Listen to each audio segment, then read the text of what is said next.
actually in my van. Don't let this sort of green outline fool. Yeah, it's kind of weird because I noticed that it is Hank, but also I was like, it's weird because I know it's a van, but why have you got a green outline? How's this happened? I know. And why am I sat in the middle? Oh yeah, wait. I also I didn't even. That'd be the first thing I got it. Yeah, you've got a weird green outline, and you're not in the driver's seat. See, this is why magic tricks works really well on me.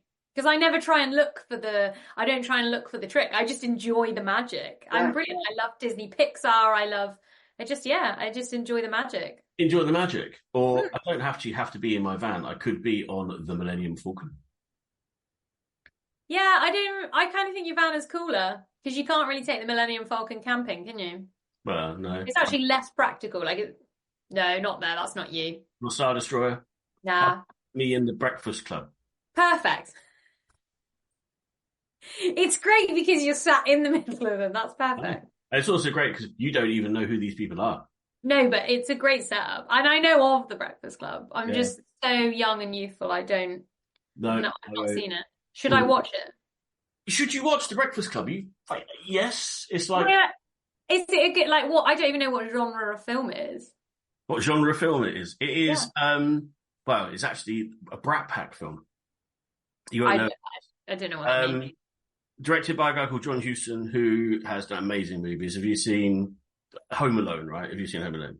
Yeah, but it's terrible. All right, you won't like that one. Ferris Bueller's Day Off? No. Just watch it. I need to see Ferris Bueller's Day Off. I know I need to see that as well. There's lots of things I need to see. It's really cool. Breakfast Club is a cracking sort of coming of age movie. I'll pop it on my when I'm sick film list because I always crack through a load of telly when I'm ill. I'll move it off when I'm sick list and put it onto this is a film I need to watch because Rich has said so. Maybe when I'm away for work, you have those nights when you're on your own in a hotel room for kind of film. Fine. That's what I'm going to do. Perfect. So, right. Hello, everybody, and welcome to what is the Fan Oddcast, which is like fan video podcast. Quite like that. Live in the TeamGSD group with my good friend Stevie Potter. As I said, don't let the green outline fool you. I am actually in my van. It's nothing to do with digital trickery at all. So who we got? So those of you in the WhatsApp. Hello. No, not WhatsApp. YouTube. Hello. So many social connections. You can't even choose. I know. Can't even remember. WhatsApp. Bloody whatever. So anyway, so today we're going to introduce you all to Stevie, and we're going to talk about the very important subject of going after what matters. Why people tend sometimes not to, shy away. This is really important, so I'm not going to do it. Guilty of doing that quite a lot. Things that we can do to kind of not do that. And also just a bit of background and just, share a bit of love for my dear friend Potter. All about you tonight, Potter. It's all about you. Wow, it's my favourite subject. Good. Well, start off. Introduce yourself to the world. So I'm Stevie Potter. I started life as a dentist, so I qualified 11 years ago now, and then hit a bit of a glass ceiling in my work because I was working as a general dentist, didn't really end up wanting to specialise, went down a pathway of aesthetic medicine and realised very quickly that actually the way that I wanted to live my life was meaning I needed to run my own business and work for myself. So I was very self-employed, but I thought I need to have some kind of string to my bow in the sense of my own business that I have control over, because I'm also a very, very keen athlete. And if I was going to do anything with that, I needed, I wanted more time to train, to do the things that I loved with that. And I was a bit uninspired with just kind of doing the same thing 9 to 5. So opened my own aesthetics business, loved it. And then just kind of morphed the business from there. It's now nutrition and wellbeing coaching based on what my clients wanted from me, which is fab. And now I also work as the performance and accountability coach within TeamGSD. And I work as a performance and nutrition coach for various different people outside of that in my own business. Very good. Well done. Thank you. So I'm going to jump back a little bit there. So obviously we've both worked in the aesthetics market previously, me from the sales and marketing perspective, you from the actual practitioner bit. Mm-hmm. You hit on something quite important there, which was you went from aesthetics into nutrition, into wellness. Why? What was and that, you actually said, it's because what my clients were asking me for. Yeah. This is a big shift. What happened for you? So when I realised that the way that I was approaching aesthetics was quite different to a lot of people in the industry, because I think anybody, even people from outside of the industry, when you think of aesthetics, it's so prolific now, and it is literally the first thing you think of is trout pouts and pillow faces and all that kind of thing, which is what a lot of us are trying to get away from. It's not what we want the industry to be known as. And so my kind of take on it was coming in and going, okay, well, what do I actually want out of this? What am I trying to bring to the table? And I was looking at, okay, well, we all want to, give confidence to people, that kind of thing.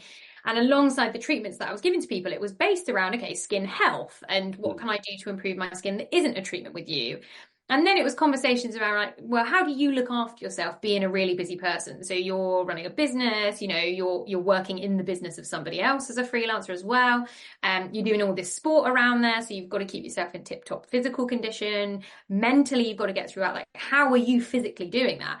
And it was just a question that kept coming up all of the time. And that was both as a dentist and in the aesthetics kind of world, that was what was happening. And I just thought, well, okay, what I need to do, what seems to be more of a sticking point, more of a problem for my patients, is how do I be a busy person, go after all the different things that I want, that I'm really interested in, that I love, that I'm passionate about, still look after myself? How do I make that work? What's the balancing act, and how do I look after myself within that?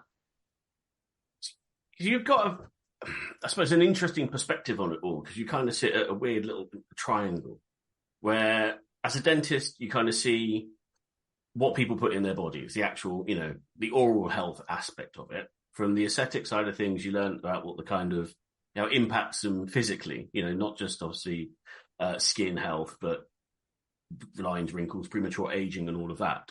But then the third little bit, which we've spoken about beforehand, is your knowledge of nutrition comes from being an athlete rather than coming from a place of trying to keep you well. So, in your past, you have to act like you're a sparrow and weigh your food, which sounds terrifying to me.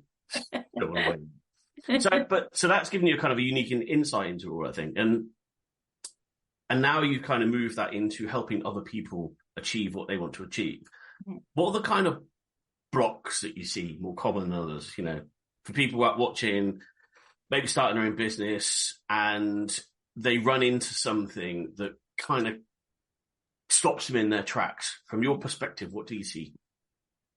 I think the thing I see in the people I work with who are entrepreneurs, who are going out, you're really excited in the first, the first early days of your business, you're really excited because you're finally getting the opportunity, or, you're taking that leap of faith to do something that you're really passionate about. That's usually how most people end up starting their first business.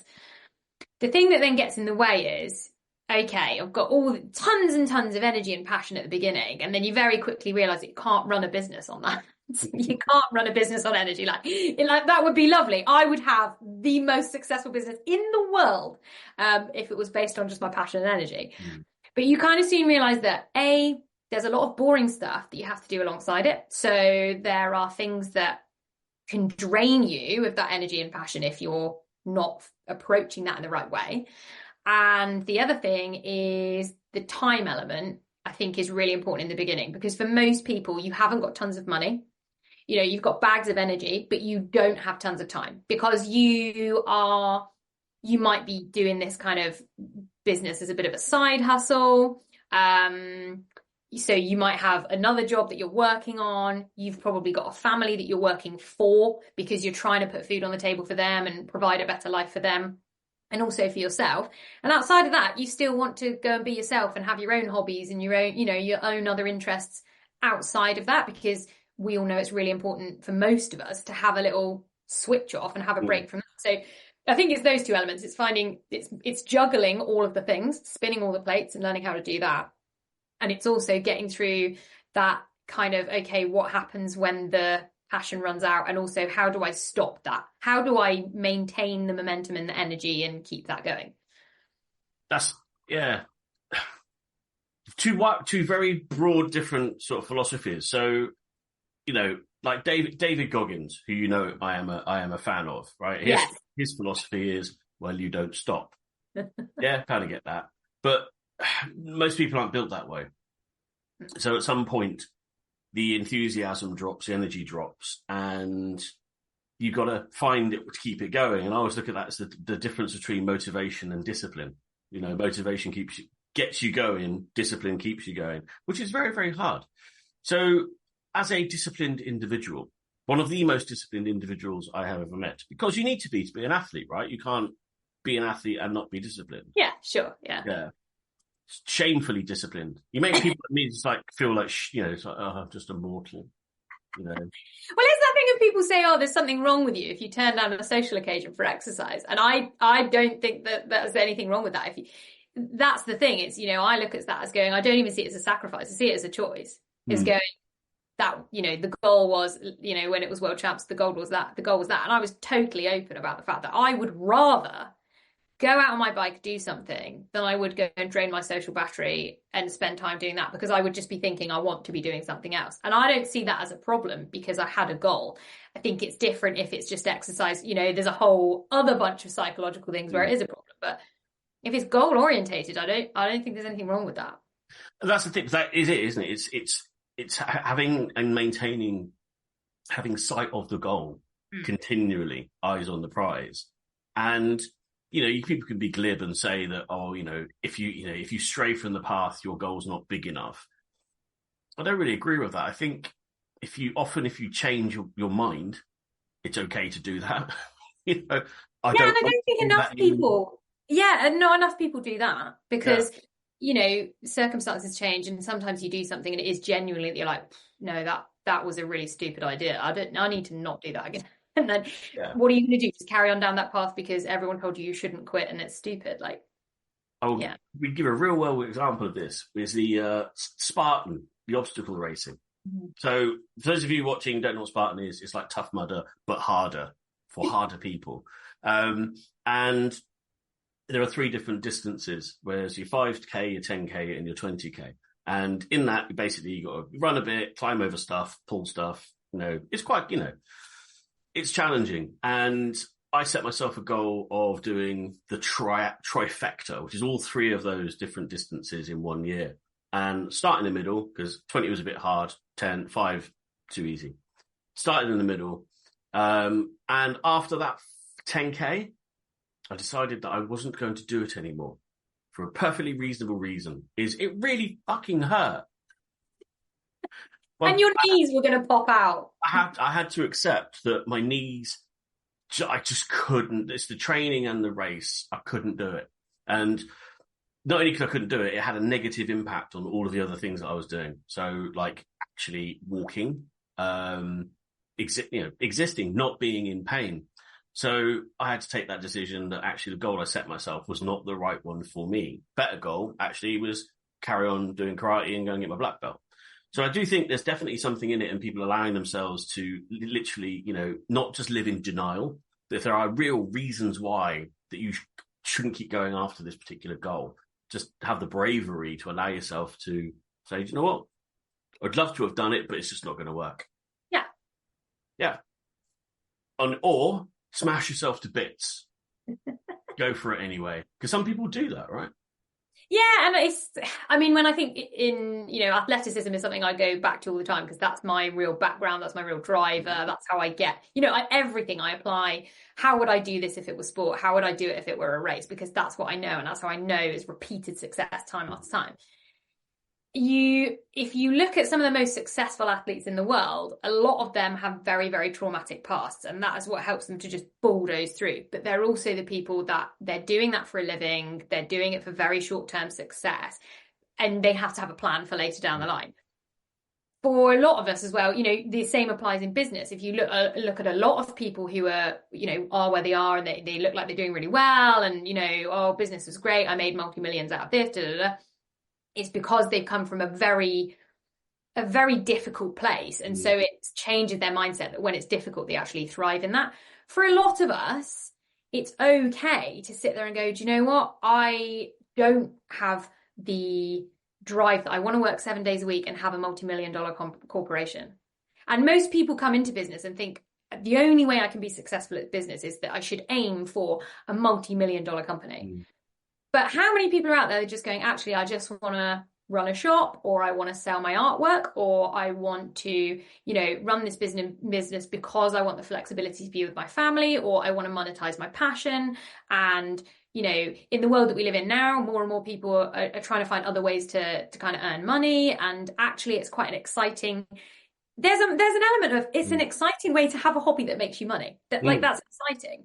And I think it's okay to turn around and suddenly go, oh, okay, maybe I bit off more than I could chew when I said I wanted to set up this business and make it this big and everything else. It's okay to back out of that and go, do you know what? I'm not here. I'm not prepared to make the choice to do the work it requires to get that outcome. Therefore, I need to change the goal. And that's absolutely fine. And in sport, if you don't have the time, the money, the drive to do all of the things that it takes to get you to the top, then you have to accept that that's not where you're going to be. And it's as simple as that. And yet, in the real world, we're not that harsh on people. In the sporting world, it is literally like, you're not going to make it. Give up. Do something else. People need to be a bit more like that. And it's not a horrible thing to say. It's realistic, and it saves you a lot of time, wasting time on things that are not important to you, don't matter to you, that you are not able to prioritize, or that you don't want to. Yeah. You're spot on. And I think there's a cultural, what's the word I'm looking for? Prejudice, I think. I've invented a term, a cultural prejudice in business. That probably already exists, I think. Probably exists. No, I just invented it. If I can find a way of smashing those together, then I'll have invented it. A culture-dis. Culprej. Prejudice. No, that sounds way too complicated to say. Okay. There's a culprej, right? So, like, Platty Jubes. Platty Jubes and Jenny Leck. Rosie Tats. That's one we came up with the other day. What's that? Roast potatoes. I mean, we've got into the habit of work where now I hang around with a load of Gen Z girls and they keep me young. But Morrison's has become Moribongos, and I don't even know where that's come from. It's not even, I don't even know what that is. It's just become, are you going to Moribongos? Cheeky Nando's. Anyway, we digress. There's a cultural prejudice, I think, around, as you said, the concept of entrepreneurialism, running your own business, that kind of thing. Once upon a time, it was okay to be the nation of shopkeepers, right? And people, they had a shop on the ground floor, they lived on the flat above it, and that was their existence. And they went to work, was 20 feet downstairs. That was it. Everyone was happy. And suddenly there was this the hustle gang, where if, you're running your own business, if you're not, driving a Ferrari by the time you're 30 and all that, it just never really was into that. Even in the corporate world, there was this sort of little cohort who, got to be VP by the time I'm 35 and, have my second stomach ulcer. And you know what? It's okay. If that's what you want to do, then that's absolutely fine. Yeah. But I felt very pressured at that point, to actually go along with all of that. And even when I started my own business, it became quite pressured to wear the suit, drive the car, have the house, all that sort of stuff. And it's just really not me. And when I realized that, and it kept going back to sort of like going after, what you want, when I realized that actually the baubles were very little interest to me, which is why I treated them like absolute shit, expensive car that literally was just filled with, it was like a bin. I didn't really. Crumbs. It's mainly filled with crumbs and crumbs. It's filled with Ginster's pasty wrappers and all sorts of shite. I didn't really care. I didn't care about it. But when I discovered that actually what my passion lay in was the processes around it, the learning, the enjoyment of time, and spending more time with people, and really, money connected me with time doing the things that I actually got a lot of pleasure out of. Badly fixing American motor vehicles. Part-time bad mechanic. Yeah, annoying the fam, all that sort of stuff. So, that's effectively the definition of a lifestyle business, which I think most people, if I'm honest, should aim for, because I spent a lot of my time actually helping people to kind of depower their business, to take it from, I've got a team of 5 people, I'm earning no more money than I was 4 years ago, and I've got all this responsibility. Well, get rid of the 4. Yeah. And that is really interesting, because I think we just live in such a showy, I talk a lot with my clients about external versus internal goals, so extrinsic and intrinsic factors, and the number of people, you know, and it takes a long time to unpick that. You know, I've worked with people, you know, consultants high up in medical professions who have just gone, I've got to this consultant level and I have no idea what to do with it because I got here, you know, a little bit of spite, but mainly I was just kind of told, like, that's what you've got to go and do. And I was like, exam. Consultant is the top of the food chain. And then you get there and suddenly you go, what's it all for? And you've no idea what it's all for. And you can have the flash car and you have the flash job and everybody looks up to you. And actually you're tearing your hair out because you have so much responsibility. You've no idea why you're there. You're there because somebody told you if you work hard and take all the exams, you'll get to an amazing place. But actually it's taken away from, I just want to be a nice person and I want to help people and I have these skills and this ability. And that's great, but you need to reconnect with that. And it's really sad when people go through and they have this ambition from when they were a kiddie that, you know, I want to go and be a doctor or whatever. And they get to the top of that. And then they just suddenly go, I've forgotten that. I've forgotten the reason that I wanted to do that because the pressure is so high. And we live in a world where it's like, you know, the titles and like say the cards and everything like that is such a big thing that people forget what's you know, it sounds really corny, but they forget what's inside is the important bit. And that's the thing that keeps you going into work and waking up and being excited about what you do, rather than waking up and having that horrible feeling of dread. I have to go to work today and I have to do this. And if more people accepted, you know, really got to know themselves and what drives them forward, then that would be much more comfortable for them. And also people wouldn't have massive debts. They wouldn't feel all those social pressures. I remember when I was about 10 or 11 having a conversation with one of my best friends at the time, like we were going to have a race to see who was going to get to an Aston Martin first in their 20s. Like, obviously neither of us have done that, and I could have probably done that if I'd worked as hard as some other people in dentistry. You know, there's people I know and they work 6 days a week, 7 days a week, and they've got the flash car and everything else. And I just think it's not worth it. I don't want to do it. I don't want the stress. I would rather have my 3-bed semi-detached and, you know, my little A class outside, because that is much better for me, because the level of freedom that I have is so much more. And that's what's important to me, actually. You know, the business that I run now is about scheduling people around my time. And if I don't want to take someone on because I don't have the time, I can do that. I don't want other people working for me because I want to go pick and choose who I work with, when I work with them. And actually that puts a cap on my earnings and I'm happy with that. You have said bollocks to the algorithm. I have, the algorithm of life.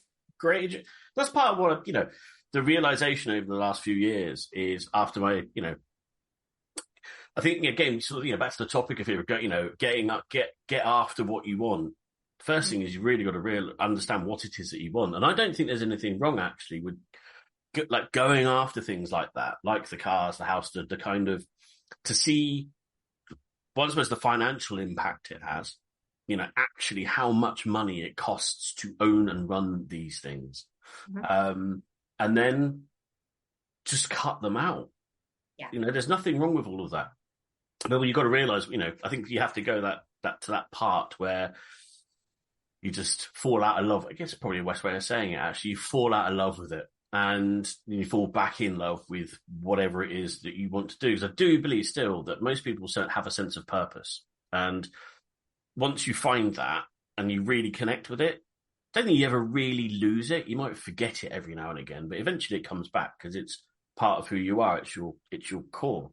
But you can do that in loads and loads of different ways. So how would you advise someone to reset? I guess we can't say how you advise because everyone's got a different way. But how do you do it when you reset? I think one of the most important things to do, you need a moment of realization. You have to speak to different people. Like some of the people that I spoke to were people that I'm not friends with now, I wouldn't be friends with. Like I literally just was like, I need a different perspective on the situation. I have to do something because I realize that I'm unhappy, but I don't know why. So the first thing is that I think a lot of people get that. So, you know, I feel heavy. I feel like this lack of energy and I don't know why. You know, in theory, I should be happy. Everyone's telling me I'm successful. Everyone's telling me I should be happy. I'm talented or whatever it is. Why don't I feel okay with that? What's the disconnect? Go and talk to different people and be really open about that. Like literally find someone that you can talk to that isn't connected to you in a way. That could be a coach, it could be a mentor, you know, it could be someone just, you know, inside your network, or go to other networking things, because you will find people on the same plane that can talk to you like that.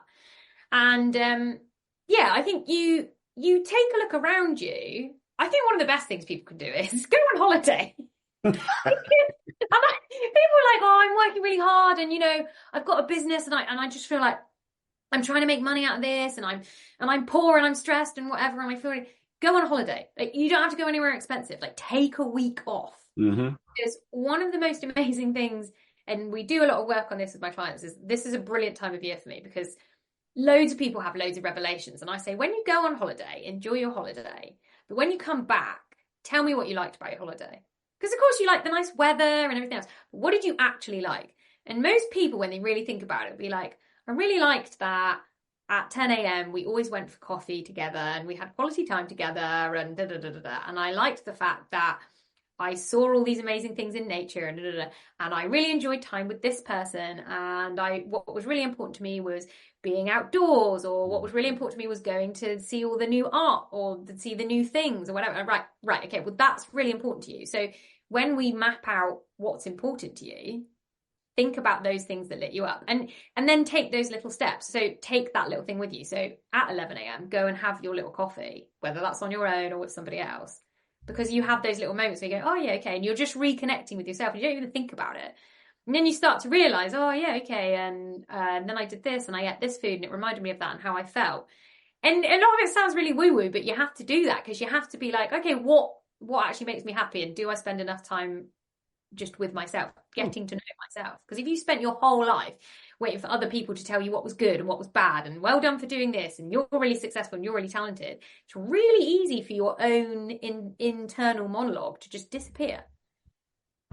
So I think just doing the little things to kind of reconnect with yourself, and just do the things that you enjoy, and then you can start to see, oh, actually, my life would be great if I could do this. And for most people, it isn't that I never worked, I have a business that totally works for me. For most people, it's, I actually really like to do something constructive. I like to be, could be around other people, or doing things for other people, or whatever. There's an interaction with humans, however introverted you are, that most people want to fulfill when they really think about it.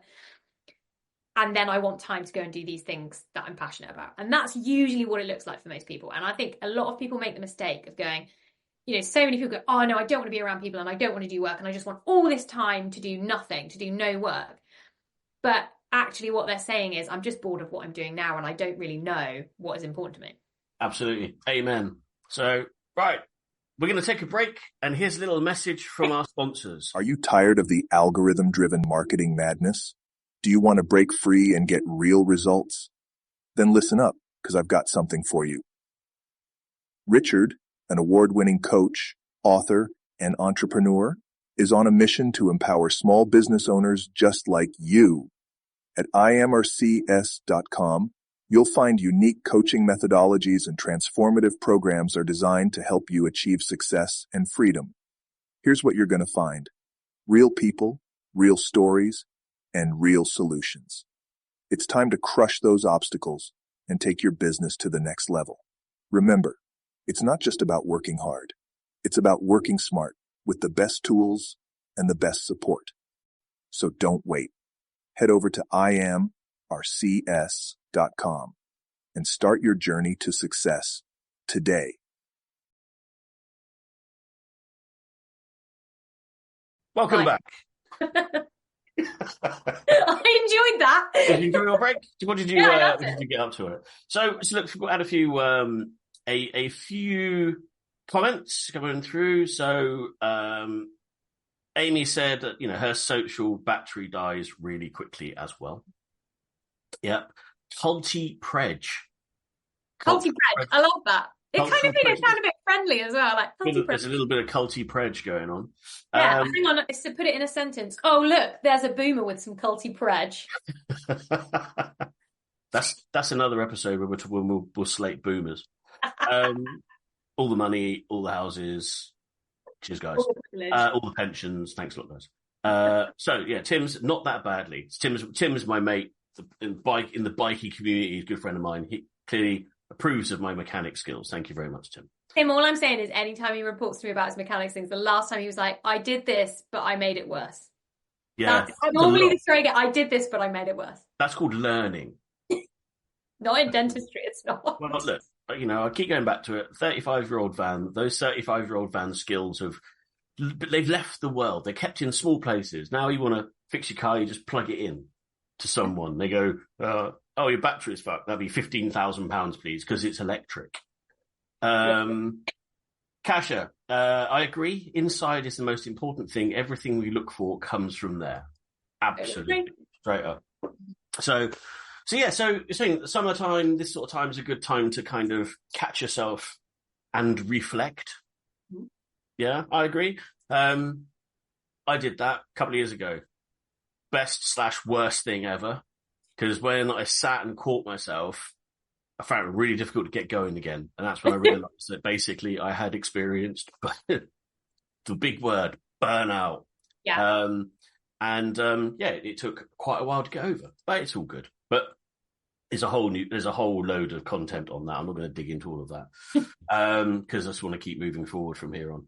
But you say, so I think, it's say a bit of showing people some bravery in a sense, in that allowing yourself to not buy in to all of the bullshit. And that's part of the whole, the new mission of bollocks the algorithm. Just, it's what comes from you, what you want to do. And one of the conversations we've had beforehand is around the whole concept of selfishness, which you just touched on very briefly, and the Stevie Potter selfishness scale. So, 0 is, you give everything to everybody, and 10 is kind of like, you'd probably be in prison. Yeah, they're mainly prisoners. I mean, I'll give you an example of like a 1 or a 2. So my friend who knows who she is, who would laugh at this, I encountered her sister on FaceTime. That was the first time I met her sister. She picked up the phone on FaceTime and random. So I was there. And I said, it's really weird because you sound just like your sister. It's really odd. It's like, I'm looking at you, but you sound like your sister. And I said, say something your sister would say. And she went, if you want to. And I was like, yeah, 2 out of 10 on the selfish scale. And she will admit she is a total people pleaser and everyone knows it. It's lovely and it's beautiful. But how often does she come to me and say, I wish I could just say no. I wish I could just learn how to say no. It's really important. And then what did I say to you? When I'm training for something, I'm like a 9 out of 10. Because once I've got a goal, like, get out of the way, because I've decided what I want to do and I'm really passionate about it. Get out of the way. You know what? Your other invite to dinner is not important to me. I like you as a friend, and if you like me as a friend, we'll find something else to do at some other point. But right now, I have a thing that I need to do. And that's the other thing, is people get worried about being selfish because they're like, oh, well, I should be doing things for other people. We had this conversation about the word should the other day on one of our calls, didn't we? And you said most languages don't have the word. Yeah, some languages don't actually have a word for should. There's no literal translation for it. Because you either do or you don't. And I was like, that is so magical, because how many times do I catch people saying, well, I should do that? No. What do you want to do? What takes you towards your goal? What takes you away from it? But also, what do you want to do right now? Because the other thing is, like, it's literally all just a matter of choices. And there are different ways that you can accomplish things.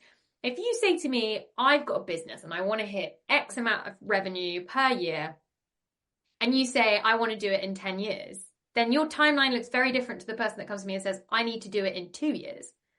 Because you're going to have to spend the same amount of time getting there. But if you're doing it in 2 years, it's going to be condensed. You're going to have to be putting a lot more hours in. It's okay to be the person that says, actually, I want the same goal, but I want it over 10 years.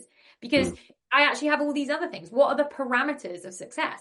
And that kind of dictates your selfishness. For me at the moment, I'm not doing the competition in kind of GB age grouper and the super sprinty stuff, which requires you to put in the extra minutiae of work if you want to get to the podium or whatever. It's really hard. At the moment, working on other things, like getting some of the extreme triathlons done, doing some of the really challenging races where actually the challenge is get around it and then see how well you can do it. Like, so that's totally different, because it means, and then that means, okay, well, actually the selfishness at the moment is maybe like 7 out of 10, because it allows somebody else to go and do something. But I also don't think you should feel guilty, because I think the people around you, your family and things like that, need to love you for the person that you are. And the person that you are is also based around the actions that you take and the things that you do and the passions that you have. And if you are let's say you're a mom or you're a dad, one of your elements of passion is going to be your kids. So you're never going to be that super selfish person because you've chosen to have kids and that's something you love about your life. For me, I don't. I have a dog who comes above everything else. And but that's it. And I just think there's nothing wrong with admitting I'm going to be selfish about this. I really want it. It defines me as a person and I'm happy about that. And I'm just going to go after it. And I'm, just say no to people. You as a childless cat lady, you're quite topical at the moment. Have you noticed the news going on in the US election, the Trump's pick I'm not a childless cat lady, I'm a dog lady. I resent being called a cat lady. I'm very much a dog person. There's a big difference, okay? No, I was acting as a commentator. Then if you don't really watch the news or anything like that's been going on over the pond. Yeah, I know Joe Biden stepped out. Donald got shot by somebody who was extremely bad marksman. Trump lives a little bit rent free in my head, so I'm currently always trying to watch, watching his downfall that just doesn't ever happen. But yeah, his pick for VP basically a couple of years ago said that childless women were basically cat ladies. Wow. Quite funny. But anyway, as you mentioned there, you're a dog person. Yeah, so she's wrong. She's top wrong. Cool. All right. Well, we'll start wrapping up. So, summarize everything that we've covered. There is no summary, but I think I'll summarize. So, this community, the world we're going down, the bollocks to the algorithm path. I think there's a lot of bravery in it. I think, and it is calling people out on their perceptions, the cultural prejudices they have of you, that by doing a certain thing, that's wrong. And by, deciding that you're going to leave a job and go and do something else, allowing your hobby to to commercialize your hobby, being brave, big, bold and brave about a lot of things, is absolutely the way forward. And my mission has changed over the last couple of years, to still kind of serve and help people essentially develop their business. But the thing that's changed is actually developing the business to generate the revenue for them to say bollocks to the algorithm, to step off that and do what they want to do. I'm lucky in the sense that I've done this lap a couple of times and I know it works. So this is lap number 3. I don't know, there might be another 4, I don't know. But where, start a business, does really well, get bored, chuck it in the bin, start another one. Not the most, I would say don't do that. I would say evolve. Yes, that's a better idea for sure. Yeah. Evolve is definitely a better way of doing it. Yes. Not as dramatic, but in a sense, each one of these laps has just given me a little bit more perspective, and now I'm quite comfortable with where it's at. And the way I think a lot of people feel, is yes, I want to run my own business. I want to be successful. Define your own version of what success is. It doesn't necessarily have to be financial. Time that you're spending. One of the things I always forget, actually, and I should be much more grateful for this, is in the 12 years I've been running my own business, I've had more time to do the things I want to do than anyone else often I know, really. And that's something I've bought. So you'll get more time to do things. The trade-off has been a lot of energy, and if you get out of balance, I've burnt all my energy. So you've got to try and find that balance. And that's, for me, that's what this whole BTTA thing is all about. Yeah. And it's great to have you part of it.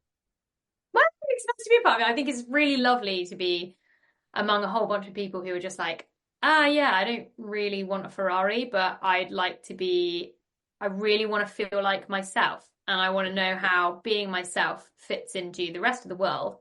And the rest of the world says, you got to make money to live, right? So how do I be my best self and feel comfortable in myself and, do that in capitalism? And there's nothing wrong with that.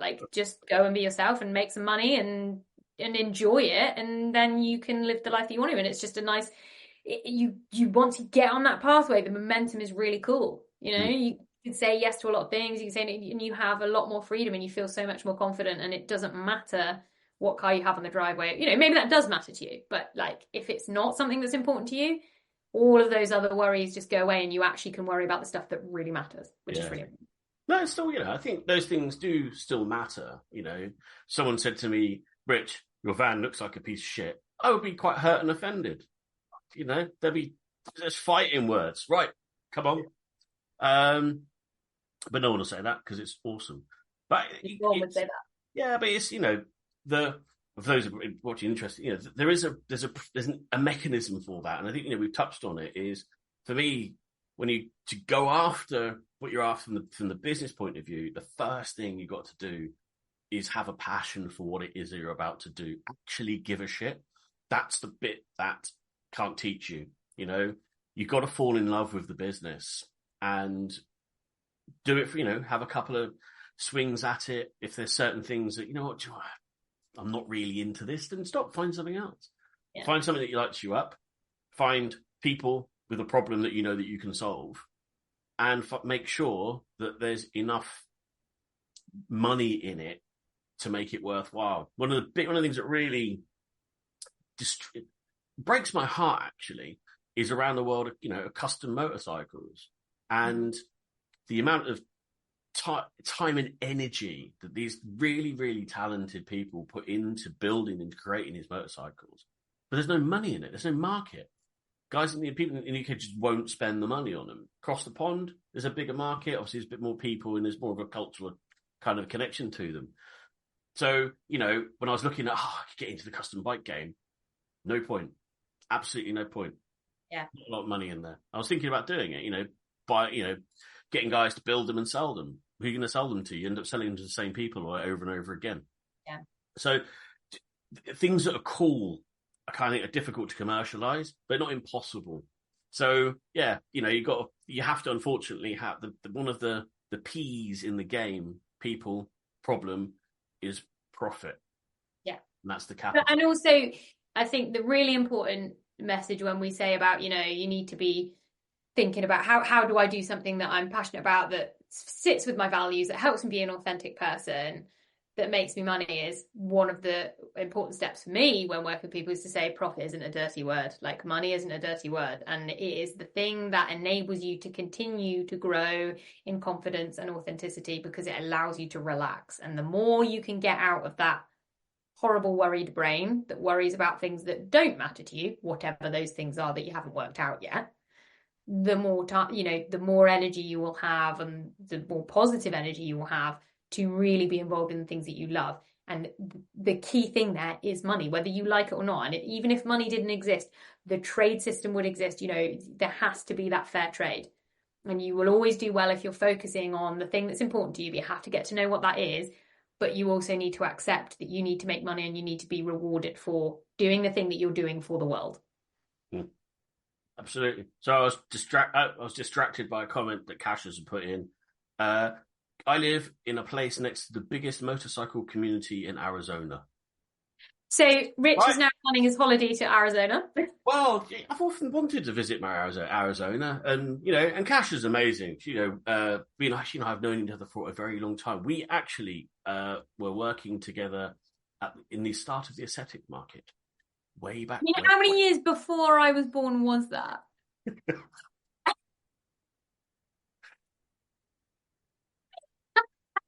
It's taken 44 minutes and 26 seconds for you to do that. Like, that's a new record for me, because I'll normally put it out about 15 minutes. So. Normally you piss me off after about 5 seconds. So, right, So anyway, it's getting close to your nap time. It's my bedtime. Yeah. Don't want to. Don't get up too late, otherwise you'll be grumpy in the morning. Yeah, I had my snack, so I do need a nap soon. Yeah, it's time for me to get my milky bottle and go to bed.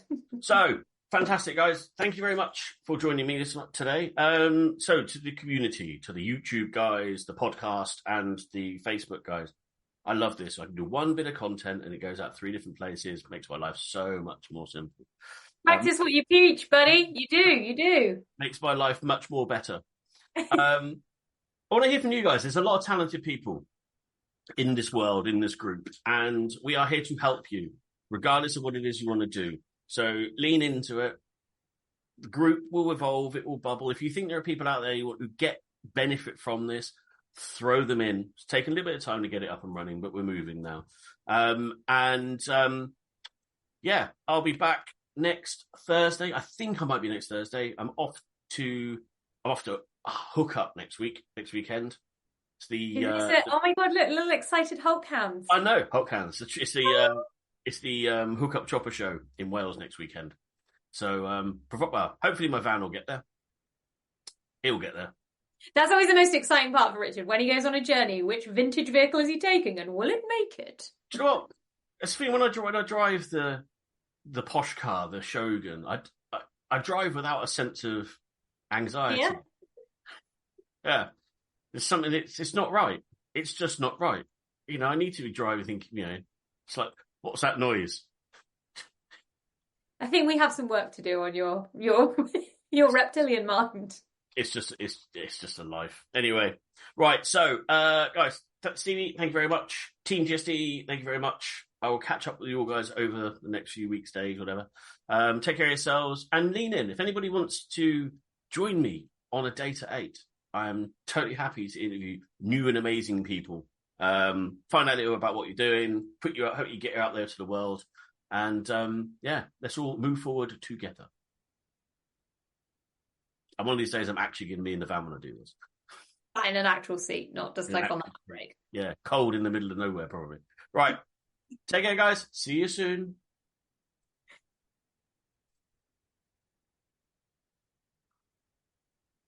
Live video has ended. Well, that went well. It did. Well done. It's always easy to do these things with you. So, cool. Wow. There's some stuff to chop out for the podcast, but otherwise it's good. I'm going to go because I tried to keep it 45 minutes for you. So yeah, you did. No, that was sweet. 2046. That's good going. Right. See you later. Have a good weekend. You too. Bye-bye. Oh, I can't leave. There we go.